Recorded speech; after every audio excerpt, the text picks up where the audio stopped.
Hello, everyone, and welcome into another edition, or another is it edition, episode? What do we actually call? I still don't know the podcast vernacular. Nah, you're asking the wrong person. I know. I don't know why you're asking me. I know we got a catchy title. Too Good for Radio. Yes. Mike and Molson, Too Good for Radio podcast. I'm Mike Winmacher, Johnny Molson, and this week, fun show. Last week was the old school. I like that. We went old school with like kind of a best of. We went 6 episodes, then went best of. Yeah. I like that. But we begin, we enjoy a good Dear Prudie. Mm-hmm. We've shared some of them throughout the run of this podcast. And this one's going to take a while because the letter in and of itself, when I printed it out, is a page and a half long. Okay. So this is like a telenovela. Right. in this particular Dear Prudie. So stop me whenever you'd like. Okay. On the twists and turns in this particular I'll have one. questions. Yes, we all will. So here we go. That's basically what this podcast is. You read me things and you react. I ask questions. We could call it the Johnny React the Johnny React podcast. But here we go. Dear Prudie, I had a really, really dumb fling with my wife's sister before we were married. I was 17 at the time. My girlfriend, Anna, was 18. Her sister, Beck, was 16. Beck and I hooked up when we were both high and drunk. It was nothing. A one-off mistake. Beck is not even into men, and she has never been my type. That's how high and drunk she was. Yeah, exactly. She's never been my type. So she's not even a man. She's not my type, but we're high and drunk, and so might as well do some boning. So Anna and I had a fight and weren't speaking at the time. I bumped into Beck, more ways than one, whose first girl crush had just rejected her. And so at a party, one thing led to another. So he had a fight with the girlfriend. Right. She got rejected by her first girl. She's like, well, fine, maybe I just have to be stuck with dudes. So they do it. We regretted it when sober and vowed to never mention it. Okay. Put that in the box of silence. 5 months later, we found out Beck was pregnant. Okay. She had no idea until she started getting pains in her side and went to the doctor. And she hadn't gotten her period yet. Her family are late bloomers. Her sister didn't start getting periods until she was 17. Same with the mom, apparently. Et cetera, et cetera, et cetera. Yeah, Beck said she did not want kids, especially at 16, but it was too late for an abortion. She pretended it was a random guy, and her family supported her through a closed adoption in another state. All right, so Beck doesn't rat out the current boyfriend of her older sister, right? And says it was some random dude. We're going to put it up for adoption. This guy's now got a kid that's going up for adoption. Yeah, Ann and I went on to get married 4 years later and had 3 kids of our own. Beck married a lovely woman, Sarah. They also had 2 kids, carried 1 each. The 4 of us and our 4 kids were close, and still are. The only reason I use were is that Beck passed away a year ago. Oh. Her kids are teens, and she died in her 40s from COVID. All right, so the sister dead from COVID. She has her own kid. They all got along fine, even that one indiscretion. All but remember, there's adopted kid sitting somewhere out there in the universe. Yeah. Dun, dun, dun. 3 weeks ago, a young man came looking for his mom. Yeah, I want my insurance money. Beck never told her wife and kids about the son she put up for adoption. So Beck never told her current wife that she has 2 kids with about the adoption kid. She's nowhere around to be. And she's dead now. Anna and I didn't tell them either. Not our story to tell. So Anna knows that Beck had a kid that was adopted, but Anna, the sister, and the husband who knocked up Beck didn't tell the wife and the current kids about adopted kid either. Does this guy's wife know? This guy's wife knows that there's an adopted, but doesn't know it was his adopted kid. Okay. See what I'm saying? It's like a telenovela. I got you. We got the string theory going on. All right. So now this kid shows up that the wife doesn't know was Beck's kid from a random guy. So that's where we're at right now. The kid, Henry, has apparently had a good life and loves his adopted family, but is looking for his roots. He was able to access his birth records when he was 18, but it took him a while to track her down. Beck, the one that's passed away. No father was listed because they said just a rando dude. He's been staying with the bereaved... Of course he has. The bereaved wife of Beck and their kids. They were in shock, but they are a lovely family and have really taken to him. Sarah is treating him like her stepson, which is lovely. But he's been asking about his dad. Anna knows nothing. That's his current wife. as Beck refused to talk. She firmly told her sister she was a lesbian and her one mistake with a man wasn't going to define her. Sarah knows nothing, the wife of Beck. So the only one in this party that knows anything is the guy. Exactly. She didn't even know about Harry. She was hurt over that, but her love for Beck is stronger than that. My kids actually suggested that Henry, the adopted kid, do a DNA test. I think that's appropriate. My kids and Sarah's kids have both jumped on board and reckon they're all going to order the test kits together with Henry for quote-unquote fun. Don't you love modern technology? I am in a fucking panic, the guy yeah. says. I love my wife and family. I have it so good.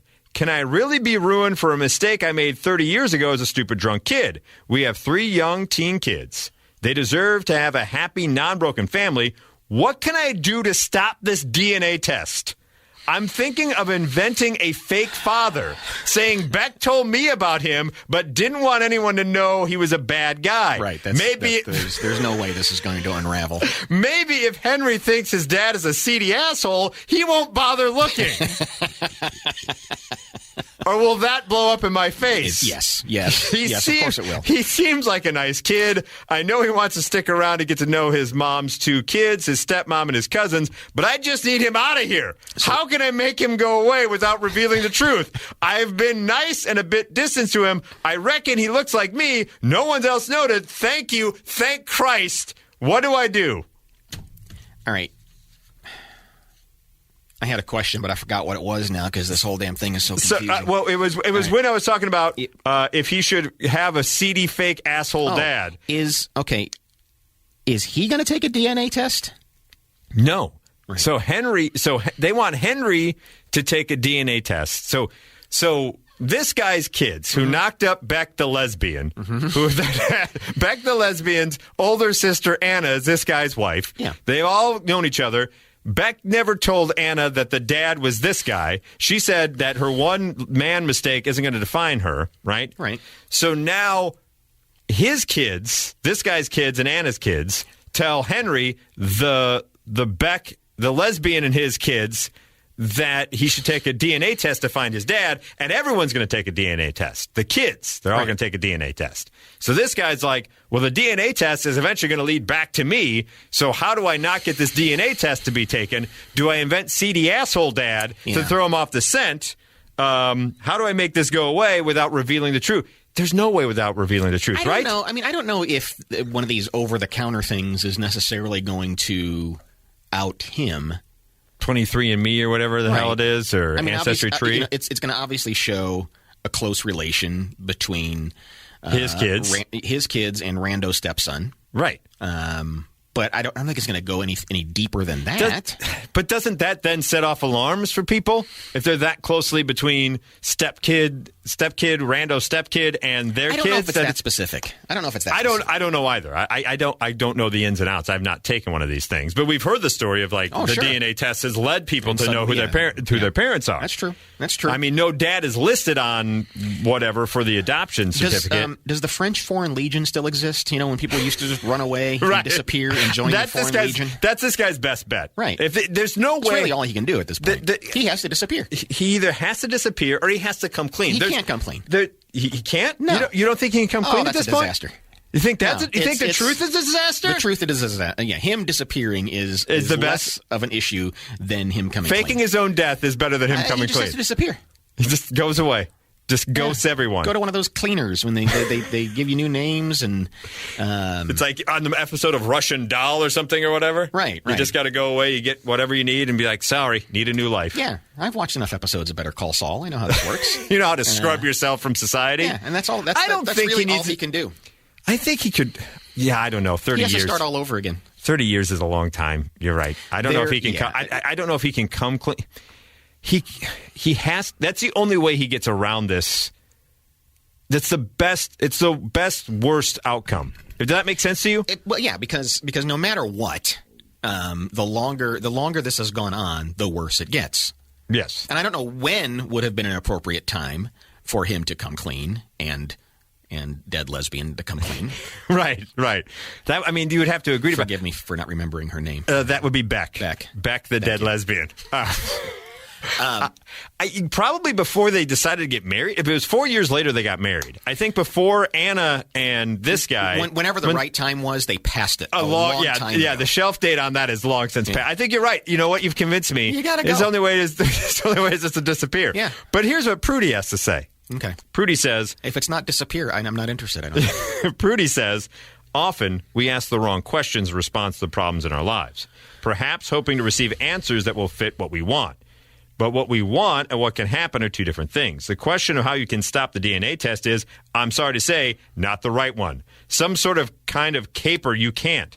It feels like this situation has already escalated. Henry is living with Sarah and her kids. This feels like an unusual step by him, to be honest, but it's already occurred. He is part of your family, and he rightfully has more questions about his origins, and inventing a fake father isn't going to satisfy those questions, only produce more. Also, not for nothing, but he is your son. Right. I know you didn't intend to have a child, but a person exists and his mother is deceased, and you're plotting ways of getting rid of him. You're asking the wrong questions at every step. So what are the right questions? How can you prepare yourself and your family for the news when you deliver it?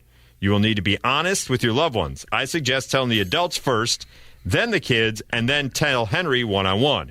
Each party will have a different reaction, I imagine, but being proactive and owning your part in this, you'll save everyone involved a lot of hurt. Another question, this one you ask, albeit rhetorically, can you really be ruined by a mistake you made 30 years ago? No. In this case, the mistake is information, neither malevolent or benevolent. You can either be ruined by the actions you take in the present if those actions aren't setting things right. But hiding it is going to be an issue.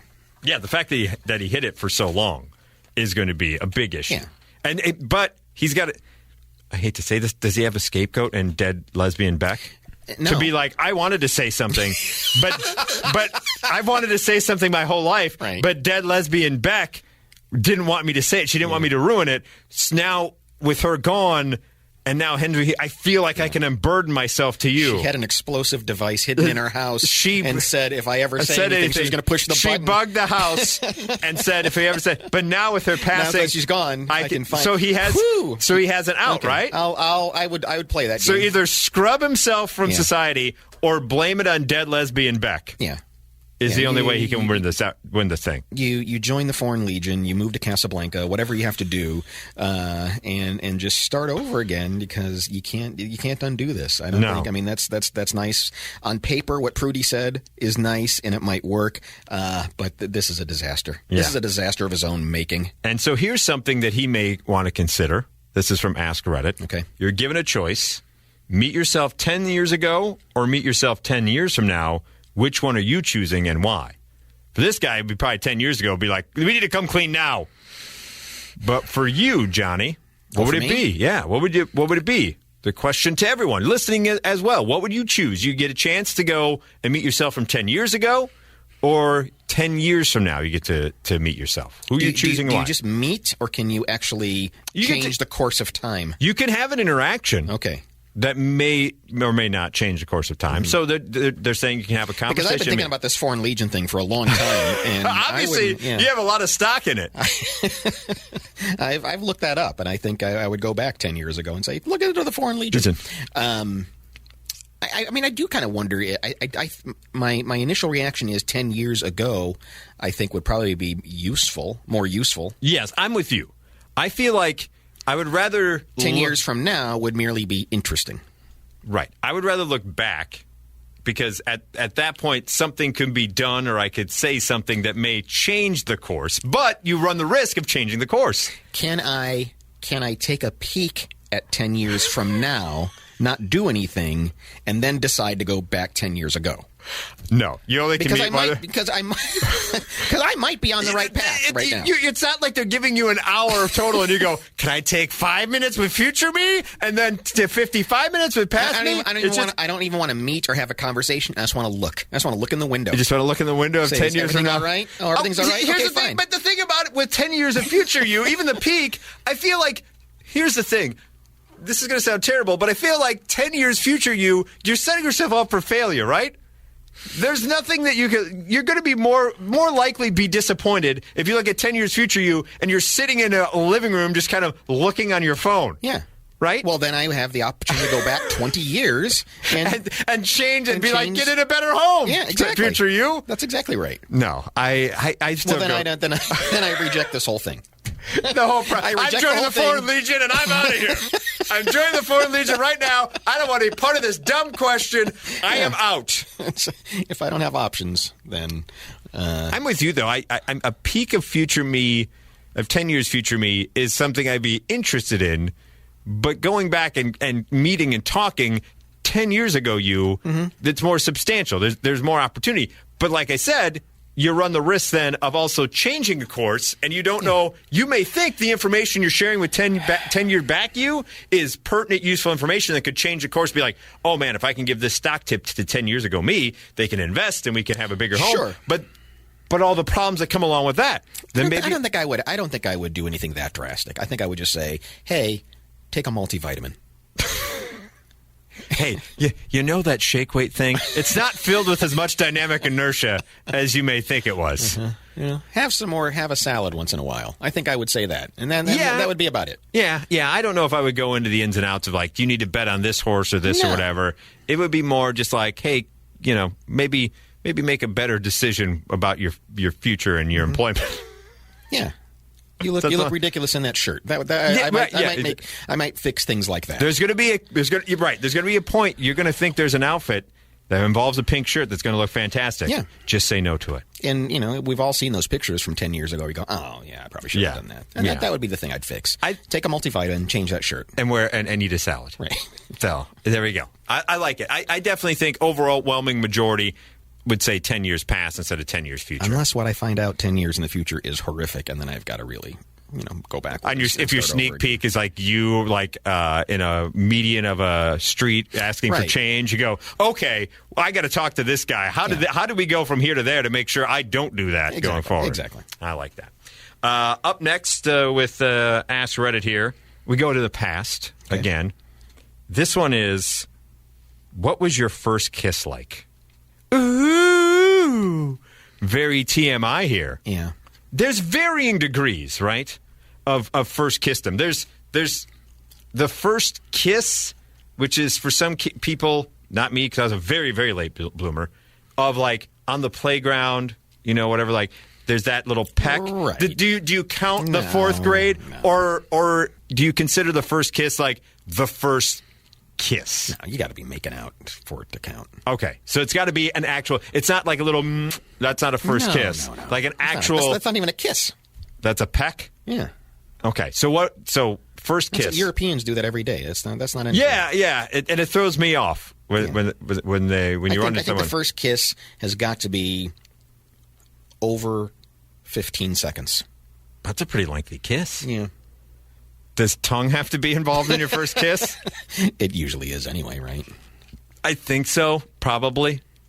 But what was because in our minds that's what we're supposed to do. Yeah. Look, it's like the first anything. It's always a mess and sloppy. Do you remember the name of the fine young lady and in what context? Yeah, Missy Bacon. There's no way her name was Missy Bacon. Missy Bacon.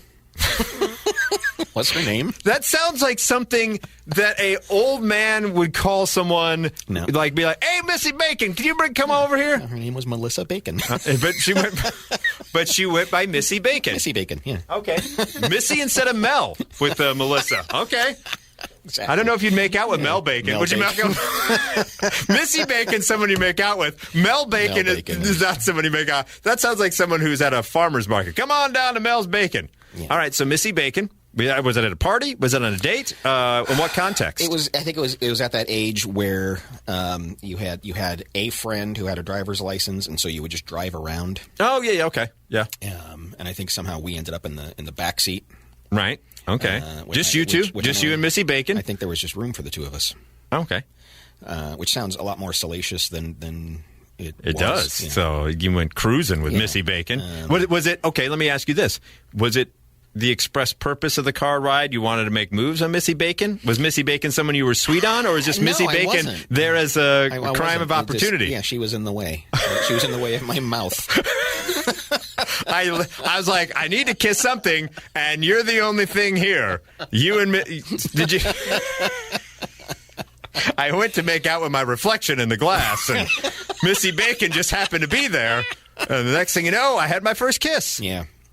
Was anything else with the second date with Missy Bacon? No, it was just really. It just wasn't. Was it gross? Was there slobber and like saliva involved? The first time of anything is just a mess. It's just it's never as romantic as Hollywood makes it. You eat lobster. It's just you just cracking everything. It's very similar. Yeah, I guess so. It's wet and messy.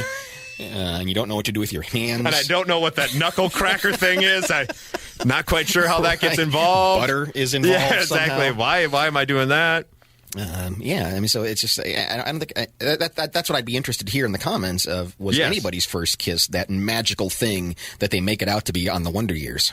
Right, or even Adventures in Babysitting, and then he kissed me like everything else. Mine was, and I shared this before. Sonia Green was her name. Sonia, however you want to say it.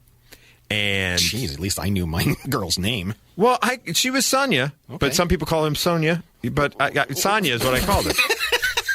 What was her name? Sonia Green. Okay. But some people call her Sonia Green. And she never did she correct you or the other people?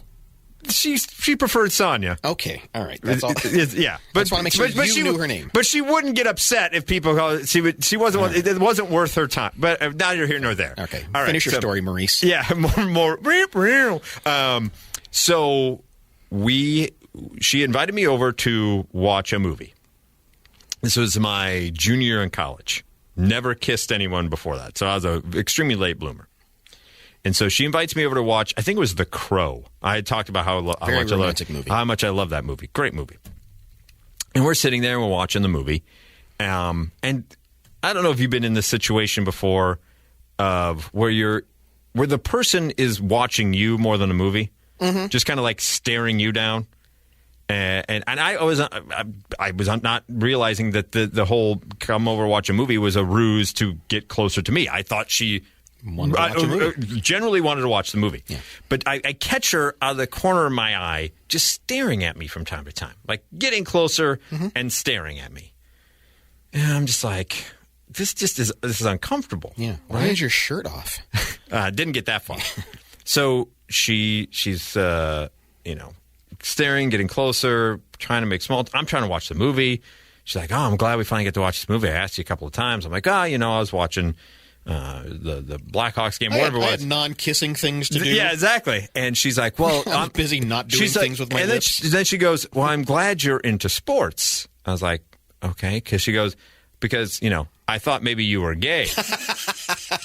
And no gay guys like sports. And I was, which I was like, offensive? What? I have friends that know. I'll have you know that I can both like sports and be gay. Yes, thank you very much. If I wanted to be gay, but yeah, exactly. I'll have you know some of my friends I talk basketball with are gay men. They can like sports. So I was like, because that's an interesting comment. I'm leaving right now, Sonia. Yeah, exactly.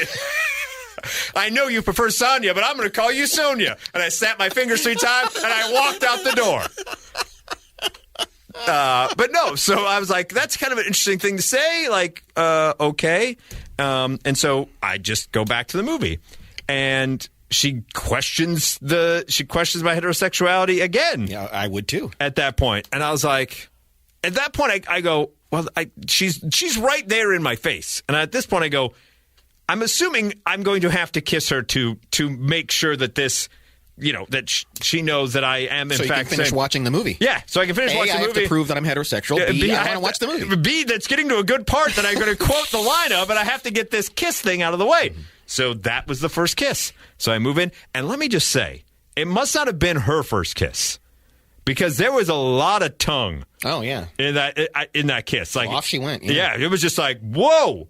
That's doing things in places where I don't I don't think things are. So then I try to respond in kind, and I don't know what I'm doing. No, of course not. So I'm just like, what is going on here? I'm like, am I supposed to do the snake technique? Like, what exactly is going on here from there? I think you can be in a relationship for 20 years and still get the tongue thing wrong. Yeah, there's no real agreement there as to where things are supposed to go at what time. Yeah. So she ended up being my first girlfriend ever. So like nice. The kiss went. It wasn't like Missy Bacon. Like I still was kind enough and a gentleman enough to actually go on dates with her and was with her for a year, about 15 months or whatever. But yeah, so that was the setup of my first kiss. Well, worked out for both of you then. Yeah, it did. How was the movie? I love the movie. Okay. The movie was great. And did you have to go back and watch it again though? Yeah, I mean, I'd seen it many times before, but the thing about it was like, once the kissing started, I thought that would stop things, but she wanted full on makeout. So like, I jumped into not only first kiss, but then the first makeout session as well.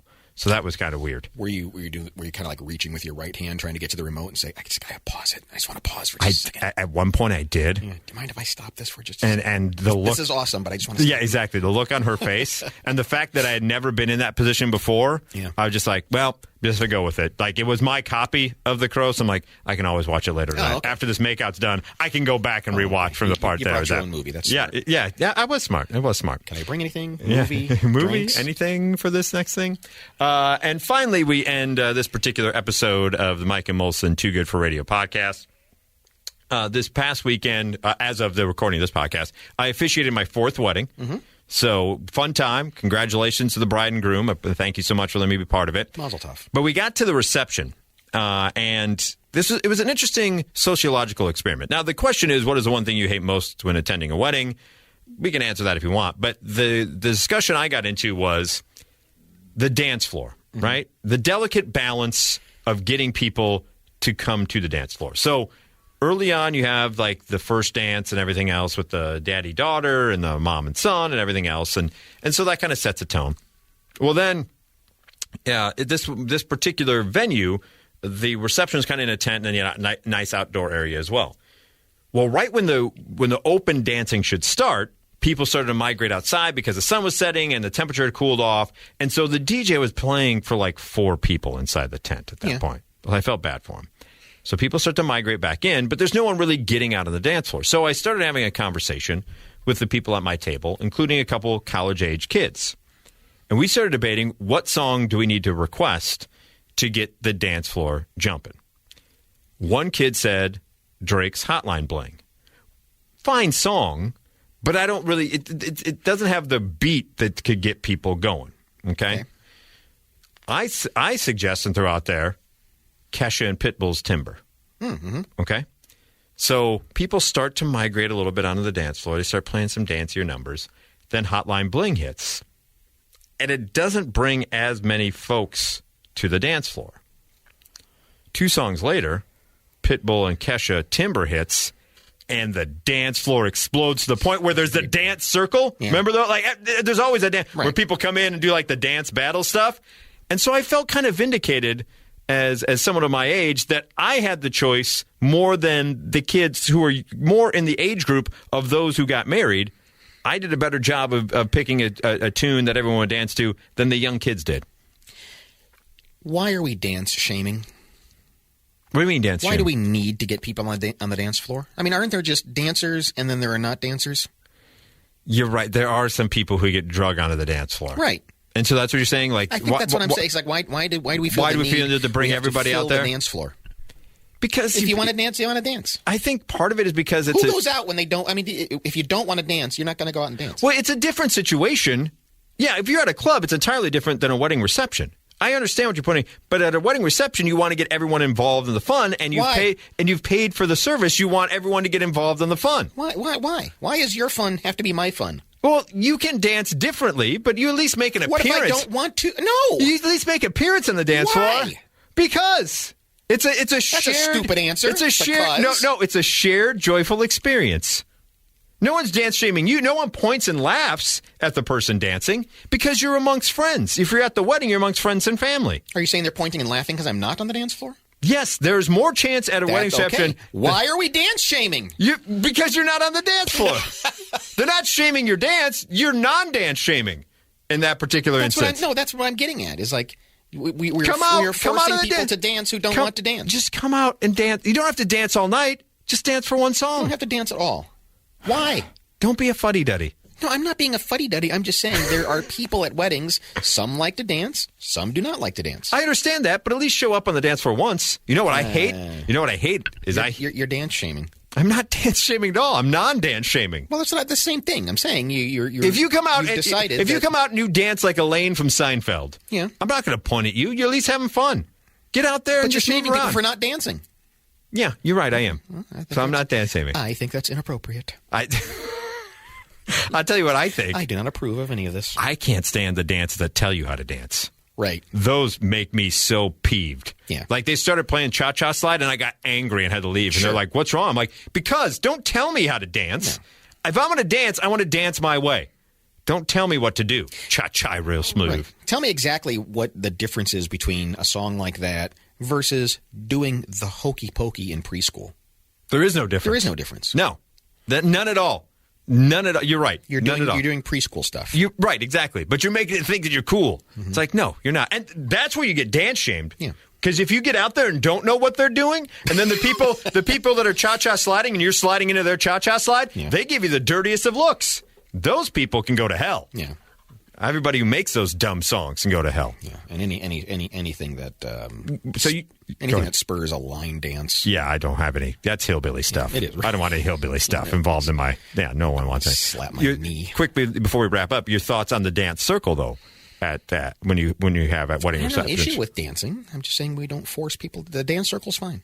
But what about people who try to coax people into the dance circle? Wrong. Okay.